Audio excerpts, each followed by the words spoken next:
El problema está en lo siguiente, te lo he dicho yo en algunas otras reuniones anteriores, en una que hicimos aquí en Maracaibo hace tiempo, por cierto.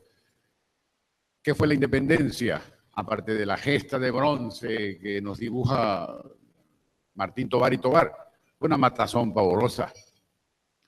La herencia de los padres de la patria fue la hambruna, la desorganización, la falta de instituciones, el hambre, un descontento espectacular que no se parangona con los aprietos que hoy vivimos. Esto es una vendimia, esta es una verbena gozosa, la del chavismo, en comparación con el horror que significó la terminación de las guerras de independencia. Y allí, en ese horror que significó la terminación de las guerras de independencia, comienza la historia que yo les quiero contar.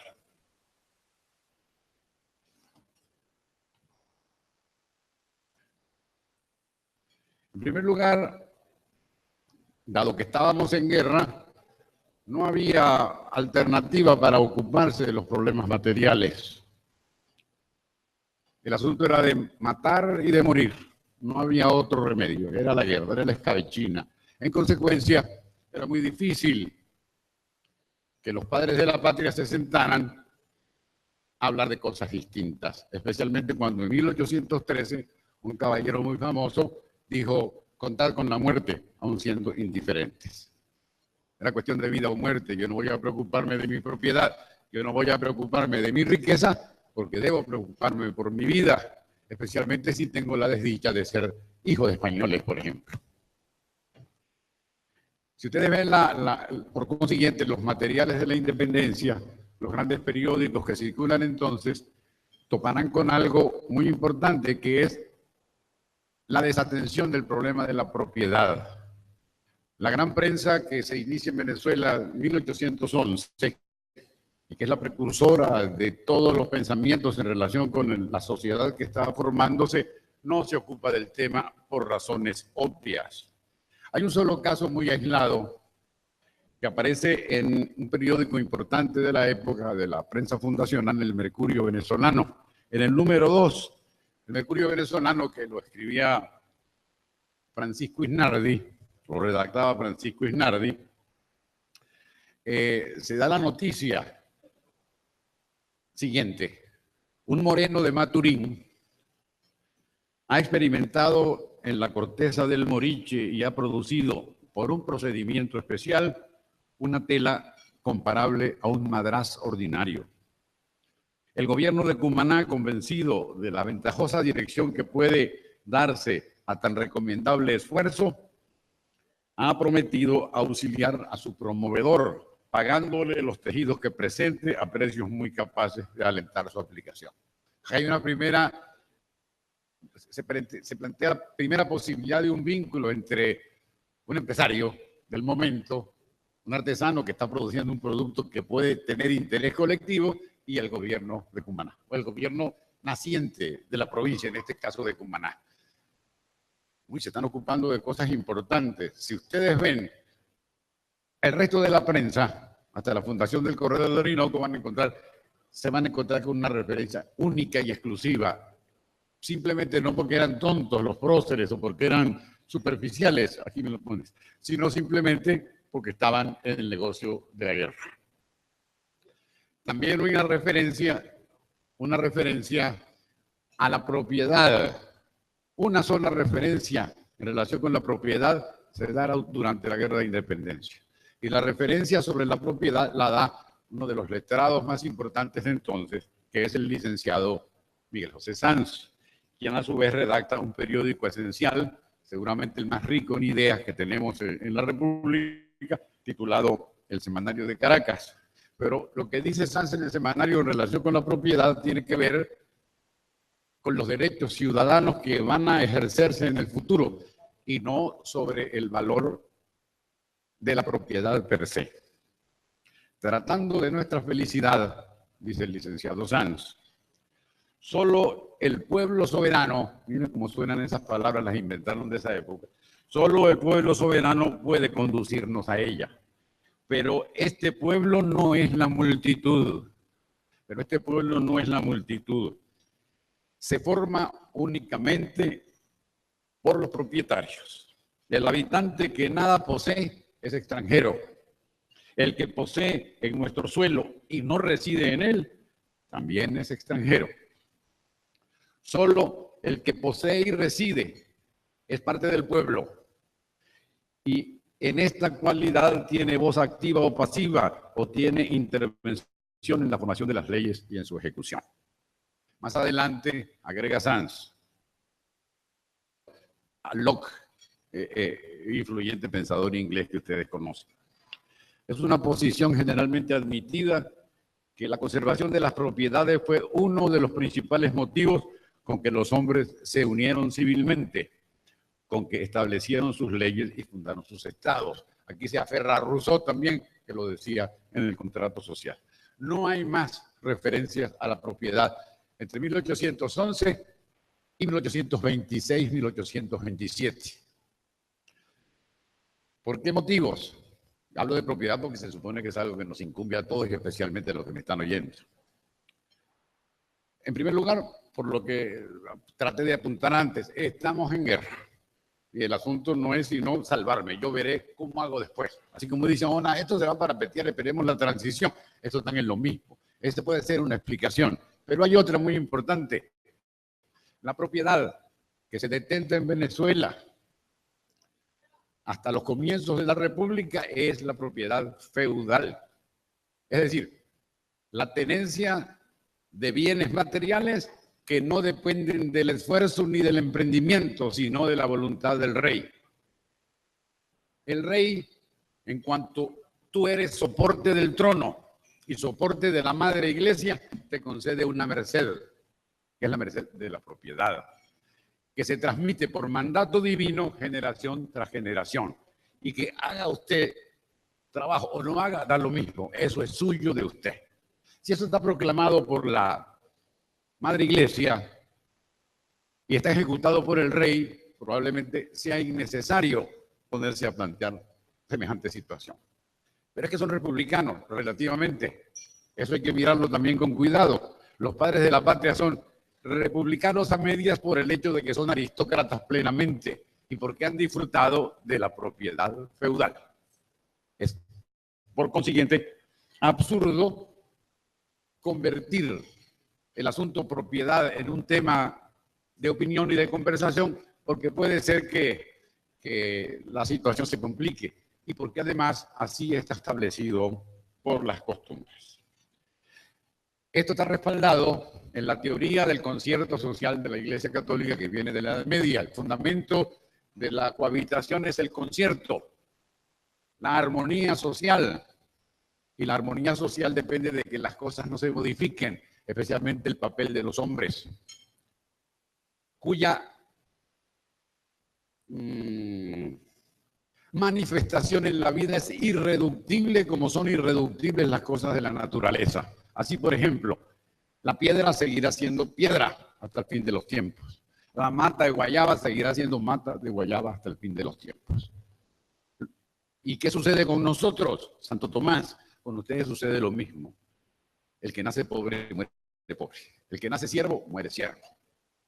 Y cualquier modificación de esa disposición divina significa una conspiración contra la anarquía y un desarreglo que te conduce al juicio final, donde tendrás que pagar tus penas por provocar el pecado extraordinario y tenebroso del desconcierto. Ese entendimiento de la que se llama armonía social, desde luego que se traslada a América y produce un control de la propiedad por los blancos criollos, por los padres de familia, soportes del trono y soportes del papado.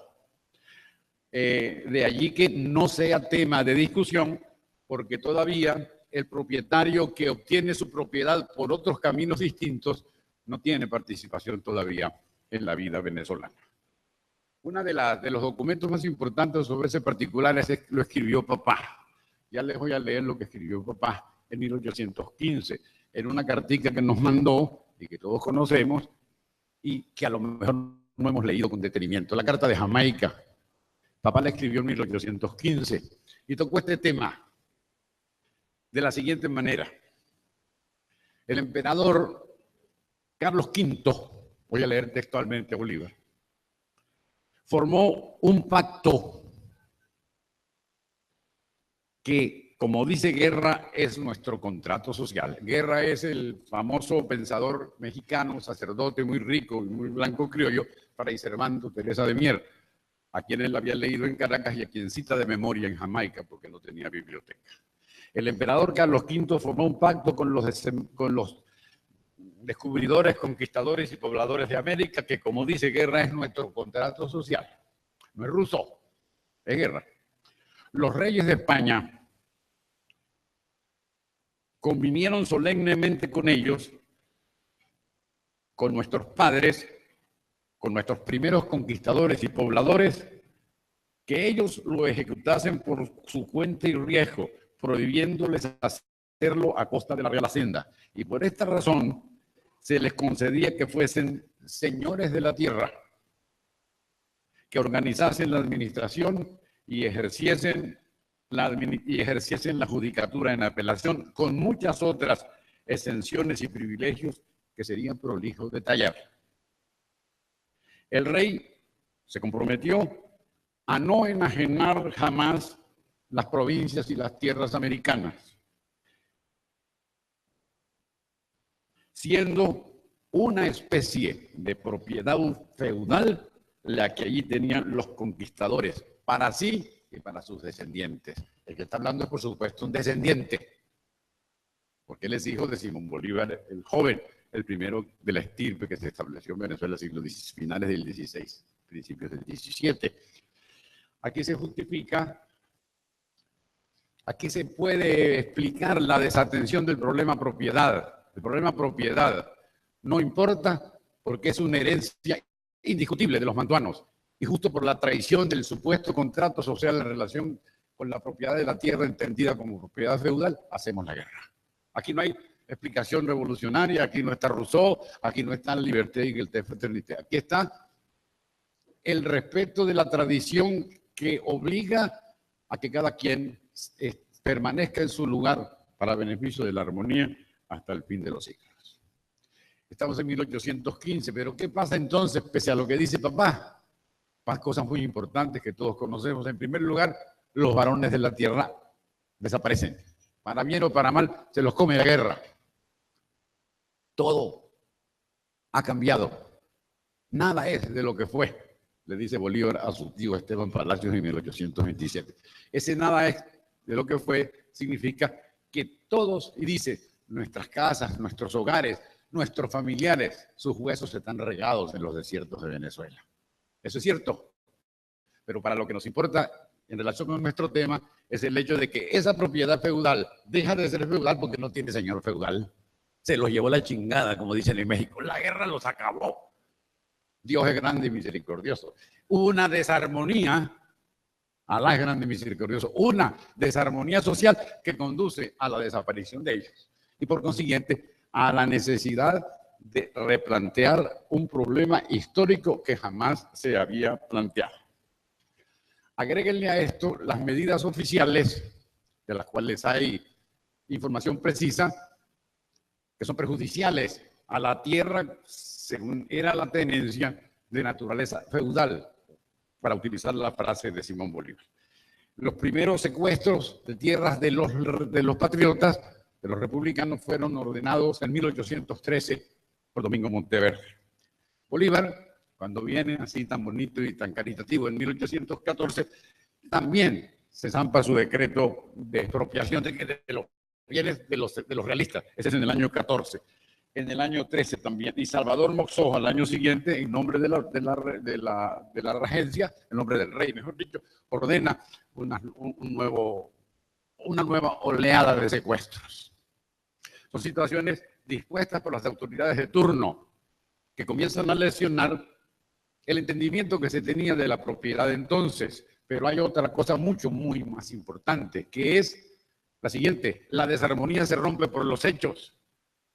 Y los que no tenían propiedad la van a tener a la fuerza, a juro. Entre otras cosas por aquello que el propio papá llamó, lo tienen que recordar ustedes porque a las frases de papá es importante que las recordemos siempre, siempre por las adquisiciones de su lanza. Yo peleé en la guerra, dame mi tajadita, chamo. Sí, general, sí, coronel, sí, capitán. Entonces, al varón de la tierra lo reemplaza el general de la tierra, para que la propiedad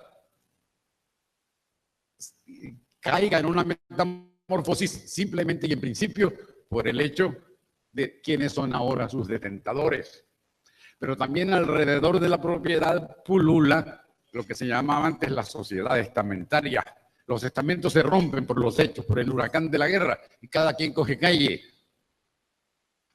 Yo que no vivía en Altagracia, ahora que soy moreno y porque me da la gana, yo vivo en Altagracia, es decir, en la urbanización, llamémosla así, de los blancos criollos. Y yo que vivía arriba voy a vivir abajo, porque así es el nuevo orden de las cosas. Hay un descoyuntamiento total que importa a esta situación. Pero para lo que de verdad nos importa a nosotros, que tiene que ver con el asunto empresario, somos futuro porque somos pasado, según traté de plantear lo siguiente, ocurre algo muy importante que tiene que ver con papá de nuevo. Papá está presente.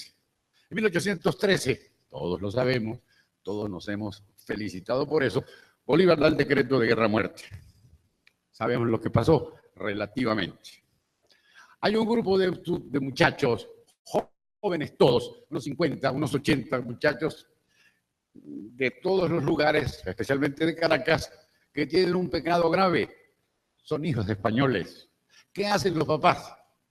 Los llaman urgentemente, le dicen, cojan el avión de viaje primero que encuentren, porque ahí viene un loco y nos va a rematar. Coño, papá, que yo soy republicano. A mí no me importa que tú seas republicano. Coño, que yo trabajé con Miranda. A mí no me importa que tú trabajaste con Miranda. Está jugando el pellejo. Y los echan a todos por supervivencia, los padres de familia, sus padres que son españoles o son canarios. Ante el decreto, ante los rumores que genera aquello, se van al demonio. Su Miami favorito, se fueron. Eso es importantísimo para la historia de Venezuela. Es decir, para esta historia de Venezuela y que es la historia de ustedes, que yo estoy tratando de plantear ahora. Ellos se van en el año 14 ante la amenaza de la degollina. No es para menos. Yo hubiera hecho lo mismo con mis hijos. Y regresan después de Carabobo. Es decir, cuando ya hay paz, cuando le ganamos la guerra a los cachupines, que vaina tan buena. Pero resulta que no es ninguna vaina buena, es una vaina pésima para ellos. Regresan al paraíso y el paraíso no existe. ¿Dónde está mi hacienda? La quemó Bobes. Y la mía, la quemó Bolívar. Y esta la remató Mariño y así sucesivamente. Y mis esclavos cogieron el monte. Y mi biblioteca, la biblioteca que tenía papá, aquí no existe nada, chamo. Hay que empezar de cero. Pero esas personas que regresan a reclamar sus saberes, a ver cómo retoman el curso de su vida después de un exilio, nos llevan una morena a todos los venezolanos de entonces. ¿Por qué nos llevan una morena? Porque no vivieron la guerra. Ellos no supieron de sangre, ni de matanza, ni de españoles y canarios. Y se fueron. Algo pasa con nuestros exilios de ahora. No creo que sea posible hacer la analogía, pero hay que soltarla por si acaso a alguien se le prende el bombillo. Además de estar allí para salvar su vida, y debido a que no participan de la guerra, hay otra cosa extraordinariamente importante. Se ponen a estudiar los idiotas. ¿Y qué estudian? ¿Dónde estudian? En Nueva York, en Madrid y en las islas extranjeras del vecindario. ¿Qué estudian?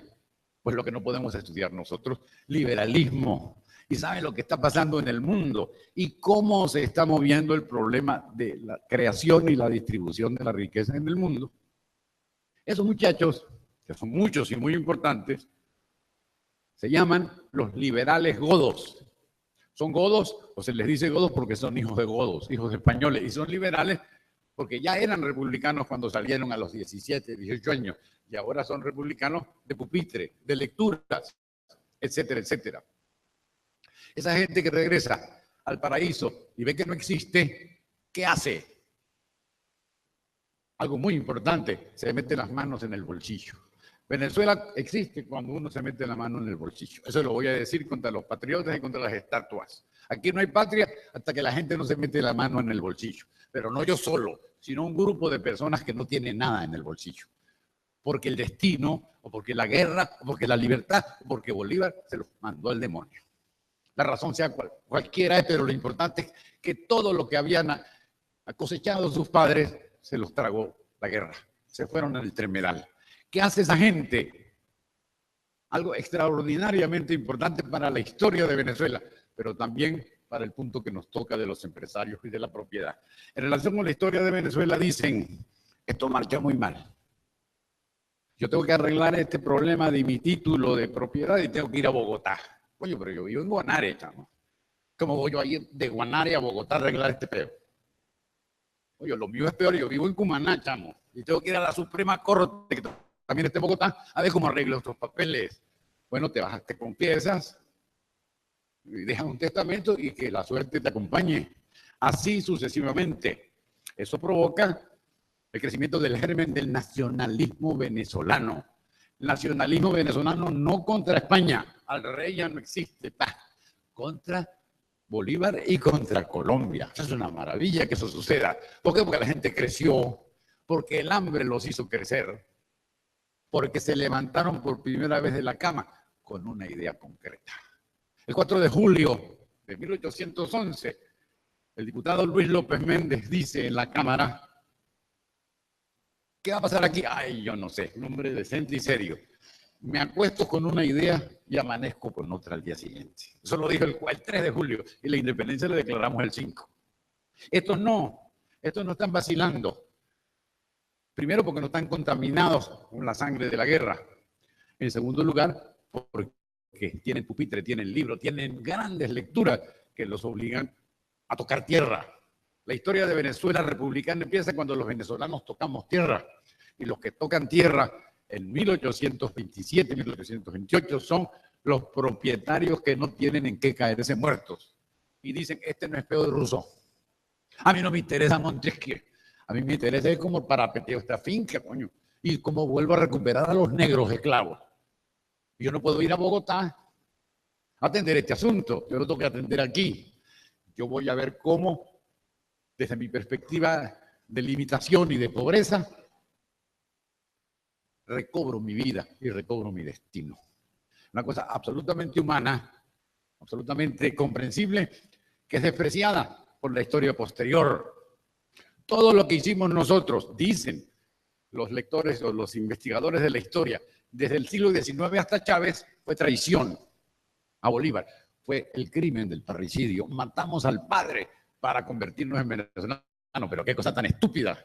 Hicimos eso porque tocamos tierra, porque pensamos de veras en las cosas que nos importan, coño. Y entonces, no somos traidores de nada. Miramos por nuestro bien, miramos por nuestra familia, miramos por la casa destruida y por la finca quemada. Esa es la situación de Venezuela en 1827, 1826, 1828. Para fortuna de estos protestantes, el Papa se fue para abajo a hacer la gloria y a hacer la patria. Él está en Lima y está en Quito y Manuela y venga para acá y nos deja en paz.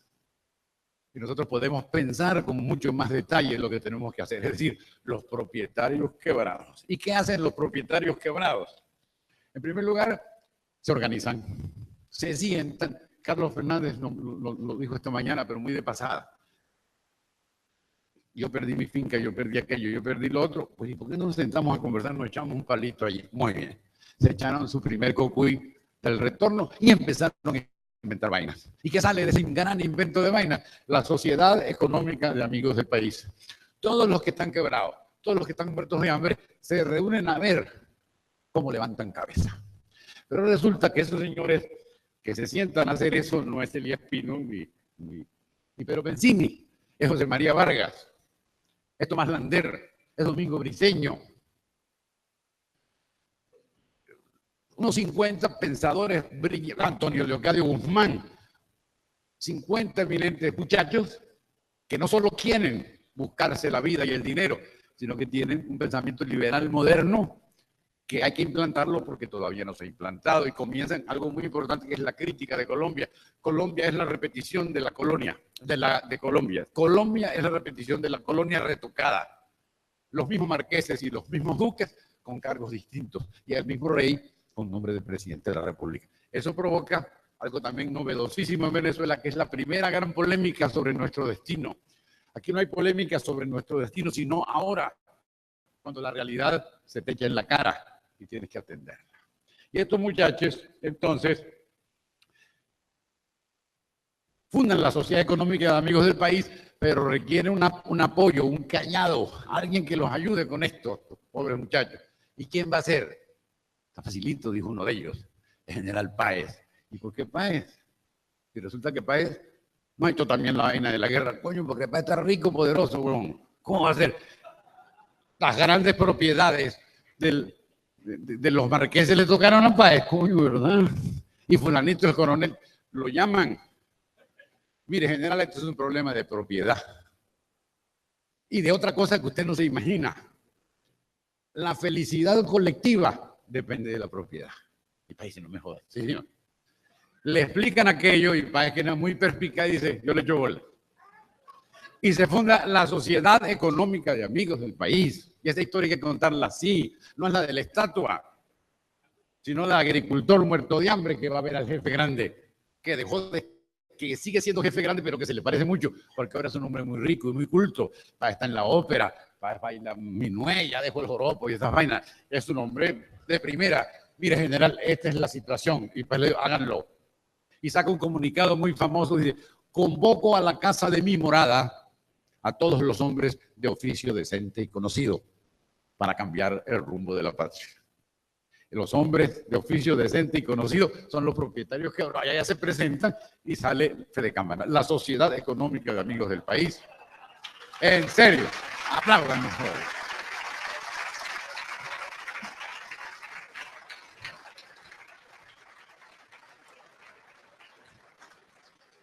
Le llevo una morena a Luis Vicente León. Porque él, yo le decía y me echaba broma, las mentiras de él las tiene que fundamentar con documentos y con datos, tanto por ciento. Yo no, yo les echo el cuento y ustedes lo creen.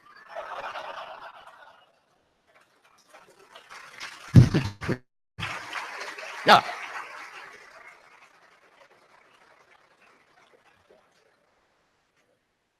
Se reúnen y dejan un testimonio histórico fundamental, la creación de la primera república liberal. Eso es esencial, amigos, fuera de broma y cosas. Hay que meterle mano al juego. Ustedes están oyendo conferencias de esta mañana, coño, hay que tenerle consideración. Y además ahora tienen que votar por... No, yo sé que además están buscando votos, se me sienten, me oyen 5 minutos y se va, coño, no vas a votar, ahora está el poder, están en una vaina de un poder. Bueno, muy bien. Me parece muy bien, lo van a arreglar bien. Estamos civilizados. Hay 2 tomos que recogen todas las actas de la Sociedad Económica de Amigos del País, que fueron publicadas en los años 50 del siglo pasado por el Banco Central, con un prólogo de un historiador y geógrafo muy importante, que es Pascual Venegas Pilarzo. Ahí está el arranque de esa historia que los venezolanos desconocemos por idiotas. Y por idiotas, porque de ellas depende nuestra salvación como república, porque el problema nuestro es un problema de república. Y la gran expresión de republicanismo práctico es la que se da aquí ahora. Pero un republicanismo sumamente peligroso. Con la bendición de Páez, los habitantes de oficio decente y conocido hacen las reuniones y llegan a unas conclusiones peligrosísimas. Uno de los más chiflados, el doctor José María Vargas. Cuando Vargas le dan el golpe en el año 35, uno dice, ay, pobrecito Vargas, coño, si el tipo daba clases muy de pinga y no cobraba casi en la consulta. Idiota, pero era el más idiota de todos los venezolanos porque se le metió en la cabeza y lo planteó en la Sociedad Económica de Amigos del País que aquí había que trabajar. La salvación de Venezuela es el trabajo, decía el tonto del doctor Vargas, pero con la mayor tranquilidad, como si no se estuviera metiendo con nadie. Y ese es el discurso de un amigo mío, dice que yo soy el tonto de la República, porque en los actos que hoy hablo de la República. Vargas era el tonto del trabajo. Donde llegaba la machaquina del trabajo. Y cuando hizo la campaña electoral, la machaquina del trabajo. pero con otra cosa gravísima. Inventó lo siguiente. Vargas venía de Inglaterra, de la Sociedad Médica de Londres, y estudió dentistería en Edimburgo. Él veía a la gente fajada y tenía informaciones de lo que sucedía en los Estados Unidos y pidió los datos que requería para su discurso político. Y dijo el pobre que había que trabajar. Ya eso era un escándalo. De manera que ganamos la guerra de independencia y echamos a los españoles y ahora nos estamos librando de los reinos, nos ponemos a trabajar. Coño, su madre, eso no es así. El pecado es un castigo divino y ahora me la está imponiendo. No, falta la otra parte. Vargas resuelve que el que no trabaje va a un correccional, pero hay que estar chiflado del cerebelo. El que no trabaje va preso, como hacen en Filadelfia, y ponen los ejemplos. Porque el destino de la patria depende del trabajo. Fíjense ustedes, valores desconocidos por la sociedad venezolana en 1827 y 1830. Se plantea por primera vez estos locos muertos de hambre. Pero plantean otras cosas muy importantes. Vamos a enseñarle a los venezolanos qué son las carreteras, para qué sirven. Eso significa que éramos idiotas y después de hacer la independencia no sabíamos lo que era una carretera y necesitábamos a estos sabios, a estos sabiondos venidos de los extranjeros para que me lo explicaran. En efecto, los venezolanos de esa época no podíamos saber lo que era una carretera porque no las conocíamos. No había carretera, no había rueda, porque las carreteras ruedan en ruedas, estábamos como en la prehistoria. Y ellos comienzan un trabajo en términos prehistorios, en primero en relación con el esfuerzo personal, que es el trabajo. En segundo lugar, con la necesidad de hacer carreteras pagadas por la gente, porque el gobierno no tiene con qué. ¿Cómo va a pagar el gobierno una carretera si no tiene plata? Si tiene la deuda externa, tiene que pagarle a Colombia, tiene que pagarle a Ecuador y todo lo que le debe Inglaterra. O sea, pone a hacer camino, así sea Páez o así sea San Páez. Entonces son situaciones que se plantean por primera vez. Pero algo muy importante. Queremos manifestarle a los venezolanos, y tienen los cojones de hacerlo, de decirles que ser rico es bueno. Es decir, al contrario de lo que dijo el difuntísimo, ser rico es bueno. ¿Cómo que ser rico es bueno? Se volvió loco la Biblia está pelada. El trabajo tiene un fruto y un beneficio legítimo que es la riqueza. Y por consiguiente, tenemos que trabajar por la felicidad social. ¿Y qué tiene que ver la felicidad social con la plata que yo me gane? Coño, pues muy fácil. Tu felicidad se convierte en felicidad colectiva y en felicidad de la patria y en construcción de la patria. Les repito, estas son cosas revolucionarias. Vean los papeles de la independencia. En ningún momento hay una manifestación de los empresarios en este sentido. Y digo empresarios porque uno de los más importantes promotores de la Sociedad Económica de Amigos del País es Domingo Briceño. Antes les digo que comienzan una campaña por la banca. Es necesario tener bancas y banqueros.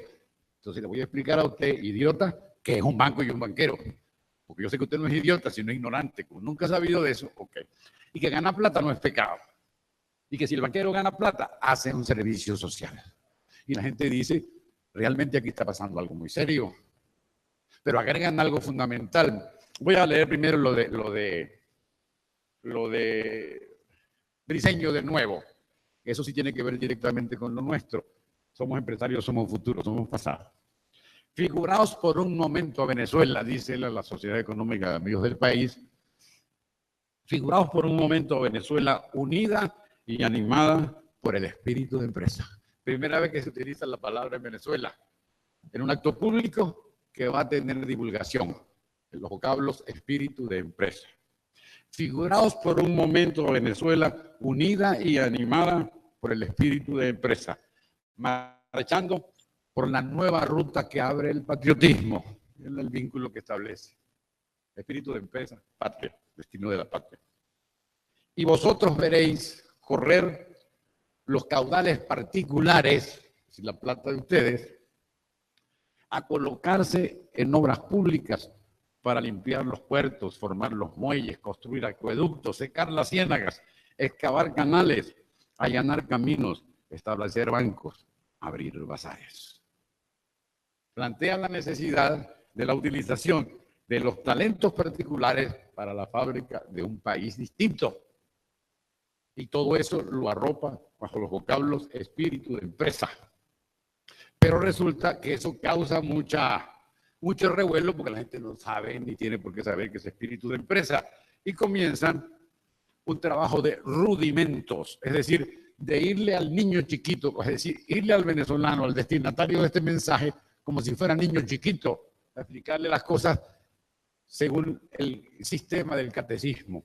Ustedes saben cuál es el sistema del catecismo, porque la mayoría, pues a lo mejor nos tocó hacer la primera comunión. Son preguntas simples que tienen una respuesta simple e inamovible. ¿Cuántas son las divinas personas? 3. Ay, no hay pele, no son 4. Tiene que decir eso. ¿Cuáles son las 3 divinas personas? Padre, Hijo y Espíritu Santo. Usted no puede agregar otro. Ese es el catecismo. En 1811-12 inventaron los venezolanos del momento hacer un catecismo patriótico, porque nadie sabía qué es patria. Pero, coño, no sé qué es patria. Entonces le iban explicando tipo catecismo, qué es patria. Ahora fíjense ustedes lo que hacen ellos. ¿Qué es riqueza? ¿Es legítima o no la riqueza? Y por ahí se marchan con un manual de rudimentos que reparten por toda Venezuela y que se llama Manual del Colombiano, o explicación de la ley natural. Se llama Manual del Colombiano porque todavía en ese momento éramos colombianos, no éramos venezolanos. Estos estaban tramando contra Colombia, pero de momento se seguían llamando venezolanos. Un par de ejemplos que son suficientes para ver el tipo de revolución. Repito la palabra, revolución que están proponiendo los propietarios. Hacen un análisis de lo que nosotros en la época y también hoy llamamos por influencia tradicional los pecados capitales. Plantean, por ejemplo, 2 que me los sé de memoria porque me parecen elocuentísimos. ¿La pereza es mala? Respuesta del catecismo, sí. ¿Y entonces? Si eso lo dice, está en la lista de los pecados capitales. ¿Usted se condena por perezoso? No. ¿Esto es porque es mala la pereza? Porque le impide participar socialmente en las labores que le corresponden.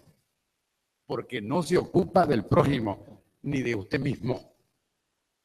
La inacción va contra su salud. Aquí no le están condenando al purgatorio ni al infierno, sino los que están situando en la realidad. Pero más complicado es el de la lujuria. La lujuria es mala, malísima, contesta el catecismo. Entonces yo no puedo estar fornicando por ahí, igual, ni con la iglesia ni con usted. Un momentito. Te lo voy a explicar el catecismo. La lujuria es mala porque si usted anda atrás de las mujeres, pierde la plata y bota el dinero.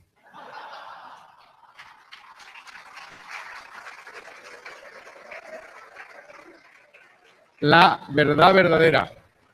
No estoy exagerando. Repito, Manual del Colombiano o explicación de la ley natural. Trasladan el entendimiento de la sociedad a situaciones antropológicas y nada metafísicas, sino físicas que nos incumben a nosotros y que se comienza a enseñar a los chamos, a los venezolanos entonces como si fueran párvulos, como si fueran chamos. Y desarrollan después una campaña.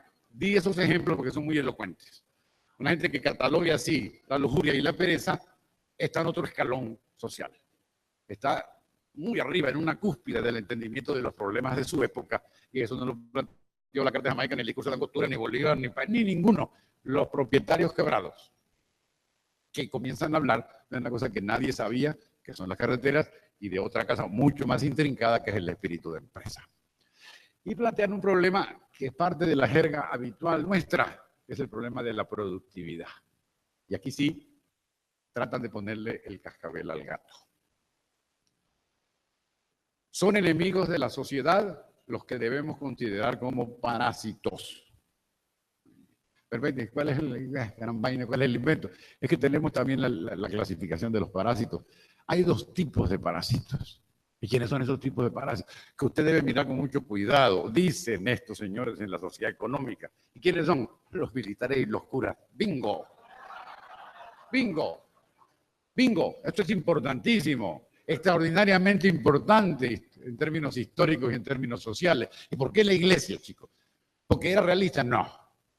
Porque vive de lo que se llamaba entonces, y todavía, bienes de manos muertas. Tiene una inmensa propiedad que no sale del dominio de la sacristía y que no se pone a producir. ¿La iglesia quiere ser republicana? Ponga en el mercado sus heredades, meta los bienes de manos muertas a moverse para que dejen de ser muertas. Denle respiración artificial. Lo mismo que plantea Benito Juárez en México y lo mismo que plantean los liberales de Colombia. Pero resulta que lo estamos planteando nosotros y no lo sabíamos, porque no lo planteó papá, sino estos propietarios, víctimas de papá, que están enrumbando el camino, Por supuesto que la iglesia reacciona hasta el punto de que participa en el golpe de Estado contra José María Vargas.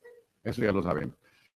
Pero lo de los militares también es complicadísimo. Yo les voy a leer un fragmento de lo que decía uno de los grandes actores de este proceso. Es un pensador muy importante, que después va a ser fundador del Partido Liberal y que ahora es diputado de la Diputación Provincial de Caracas, se llama Tomás Lander. Tomás Lander dejó una colección con el título de fragmentos número 1, número 2. De acuerdo con las cosas que pasaban, él escribía los fragmentos. Oigan esta perla, que me perdone el cardenal Orozco. ¿Qué es lo que sucede en nuestro país en la multitud de días festivos establecidos cuando la espada y el bonete, es decir, cuando la iglesia y los militares se dividieron el imperio del mundo? Deja el campesino de trabajar en el día festivo para entregarse a la holganza y a la beodez y distraerse, distraerse gastando en profusiones lo que no tiene. Así vienen a ser la ociosidad, el licor y el excesivo gasto, otras tantas prendas que dedican a Dios los extenuados venezolanos. Así viene a ser la miseria, premio de nuestra falsa piedad. Nuestros campos inspiran compasión. Cuando observamos los días que suceden a San Juan, a San Pedro y a otros semejantes, abandonadas las cementeras y los peones, o todavía embullados tocando la maraca, el tambor o el carrizo, o lánguidos y postrados sobre los bancos de las pulperías, recobrando las fuerzas que perdieron por el licor y por la intemperancia. Hay una campaña muy grande contra los días festivos, es decir, contra el predominio de la iglesia sobre la sociedad, y llegan a plantear algo extraordinariamente importante para la época, quizá ahora no tenga relevancia para nosotros. Tiene que haber una medición del tiempo que dependa de nosotros y no de la iglesia. ¿Cómo es eso? Que no nos guiemos por las campanas, sino por unos horarios. Empieza a decir la gente, ¿qué horario? No sabía qué horario. Oye, una entrada del trabajo y una salida del jornal, que lo vamos a establecer nosotros como ocurre en todos los países del mundo, todas las sociedades civilizadas, como ocurre en Inglaterra, como ocurre en los Estados Unidos. Y entonces la campana, usted vivía de la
15 años después se observa la transformación de las costumbres de la sociedad en asuntos que aparentemente son tontos, pero que resulta lo contrario, no lo son. Hay tertulias. ¿Y? La tertulia era pecado. No me jodas, sí, señor. Se abren las puertas de las casas para que tú visites. Ahí antes no había salas ni nada. ¿Por qué?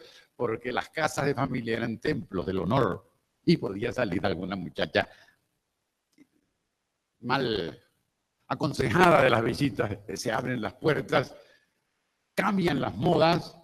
Fermín Toro, a quien voy a referir varias veces, estoy muy preocupado. Fermín Toro es el pensador más penetrante del siglo XIX venezolano, porque hasta las bodas de nuestras hermosas y los pendientes que se ponen son muy raros. Y porque las casas de habitación son muy raras. Pues también es muy raro tomar café y echarse un palo en la calle. Y comienzan a hacerle propaganda a los bailes y a los espectáculos públicos para que se establezca una nueva sociabilidad venezolana, es decir, la primera sociabilidad republicana, que antes no había existido en esencia porque había guerra. Ahora, en estos tiempos de paz, sin mayores intermitencias, yo me civilizo, yo me reúno con mis amigos en la plaza o en una botillería de la plaza para leer el último libro de moda que me trae la novedad del siglo, me trae el siglo XIX a Caracas o a Maracaibo, a donde fuera. Es decir, una revolución en la vida que va más allá de las proclamas y de los discursos del Congreso, la que realmente le importa a la sociedad. Y la hacemos nosotros. Es decir, los antepasados que inventaron la fantasía, que deja de serlo muy pronto, del espíritu de empresa. Se hace una campaña contra las profesiones tradicionales. Es decir, se retoma una campaña que había hecho en 1805 el licenciado Sanz contra los abogados y contra los curas y los militares. Deje usted de ser abogado, deje de ser cura, deje de ser militar y sea agrónomo, coño. Estudie ingeniería. Aquí hay una cosa muy importante que ha sido muy despreciada y que nosotros vamos a recuperar y la vamos a lanzar de frente, que es el comercio. Entonces el comercio te da lustre por primera vez en la historia. ¿Y usted es qué? Yo soy comerciante. Antes no se podía decir eso, porque por supuesto que el Marqués del Toro y el Conde de Tovar y don Juan Vicente Bolívar no podían ser comerciantes porque eran de sangre azul. Eso se acabó. Pero hubo que hacer una campaña para que la gente se animara a tener una tiendita. Pero sobre todo a ganar plata. Y todos estos problemas, estos muchachos desquiciados que no lo son, se lo presentan a Páez, hasta el punto de que a la altura de 1840 se observa, si ustedes ven la prensa de la época, lo pueden constatar, una metamorfosis esencial de la vida. El país deja de ser lo que era en la colonia, porque no podemos contar la independencia conspira contra las costumbres y no deja ninguna parada, hay que empezar casi de cero. Lo más fácil es volver a la tradición colonial. Lo más difícil es inventar una república liberal y una convivencia de naturaleza liberal. Y eso hacen estos tipos que nosotros desconocemos y que son traidores y que son parricidas. Además, inventan la gorda. Ganar plata es tan normal y tan bueno que vamos a legalizar la usura, el préstamo. Se volvió loco, no me volví loco. Presenta Santos Michelena una moción al Congreso y se aprueba la ley de 10 de abril de 1834. ¿En qué consiste la ley del 10 de abril? En la proclamación de la libertad de contratos. ¿Qué significa la libertad de contratos? Que yo pacto contigo. 50 bolívares, sí, yo he hecho bolívares. Y ese es asunto mío y de ella. Y el gobierno no participa. Y si esa mujer no me paga, aquí hay una ley que te respalda, prestamista, que es la ley de espera y quita. No tienes que esperar mucho para quitarle las propiedades. Pero eso se tiene que discutir en alguna parte. Yo voy a hacer un tribunal nuevo, único, que no ha existido jamás en Venezuela. Y se crea el Tribunal Mercantil. Las letras de cambio, los acosos judiciales a fulanita para que le pague. Y eso crea una gran conmoción. Pero para lo que nos importa a nosotros, crea o funda o pretende fundar una nueva vida de naturaleza revolucionaria. Utilizo de nuevo la palabra. Cambiar todo por completo después de la guerra, para que la guerra nos dé un beneficio social. Y entonces cambia por completo la vida. En 1840, Fermín Toro escribe un documento pavoroso contra la libertad de contratos. Eso va contra el espíritu evangélico. Toro era muy apegado a la tradición, si se puede utilizar el término. Otro pensador muy importante de entonces, el doctor Francisco Aranda, sacó un documento que circula muchísimo, que es apoyado por la Iglesia y por los militares, en el cual se dice que se están hollando los valores fundamentales de la sociedad. ¿Y cuáles son los valores fundamentales de la sociedad, señora Aranda? La palabra de los antepasados, el honor de los abuelos. Explícame qué tiene que ver eso con la ley de libertad de contrato. Que mi abuelo, bastaba con que mi abuelo empeñara su palabra para que el trato se diera. Y ahora están sustituyendo eso por una letra de cambio. Había un recato en las relaciones sociales y aquí se rompió ese recato para que cada quien haga lo que le dé la gana, especialmente gente que viene de afuera, que ni siquiera habla el idioma y que están inventando la locura de hacer los bancos. Lo que dice Aranda no es aislado. Hay muchísimas reacciones que explican cómo, por supuesto, este proyecto tiene que fracasar. Las fricciones sociales que provoca son inmensas y van a conducir, como se sabe, a la dictadura de José Tadeo Monagas.